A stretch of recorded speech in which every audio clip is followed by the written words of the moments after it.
IPL 2026 सामना क्रमांक 3 Chennai Super Kings विरुद्ध राजस्थान रॉयल्स. आपले मागचे दोन्ही प्रेडिक्शन बरोबर आलेले आहेत.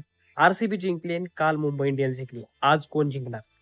आज माझ्या मते की जो ड्रेस घातलाय तो संघ जिंकणार नाही, हारणार आहे. आज जिंकणार आहे तो संघ म्हणजे राजस्थान रॉयल्स. कारण त्यांची बॅटिंग आणि बॉलिंग मध्ये दोन्ही मध्ये असलेली त्यांची डेप्थ. चेन्नई सुपर किंग्स सध्या इंजुरीपासून झुजतीये. जसं की नॅथन एलिस बाहेर गेला, MS धोनी बाहेर गेला आणि आता डेव्हॉल्ट ब्रेव्स 2-3 मॅचसाठी नाहीये. त्यामुळे CSKचं थोडीशी कमकुवत आणि बॉलिंगमध्ये थोडीशी कमकुवत वाटते CSK. नवीन खेळाडूसोबत खेळते CSK.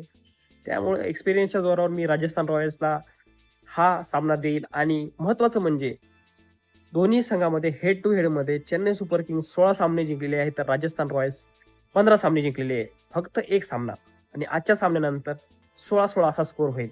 मागच्या 10 सामन्यापैकी राजस्थान रॉयल्स 8 सामने जिंकलेले आहे आणि चेन्नईला फक्त 2दा जिंकता आलेला आहे. त्यामुळे यावेळेस सुद्धा राजस्थान रॉयल्स बाजी मारतील. तुम्हाला काय वाटतं? कमेंट करून सांगा.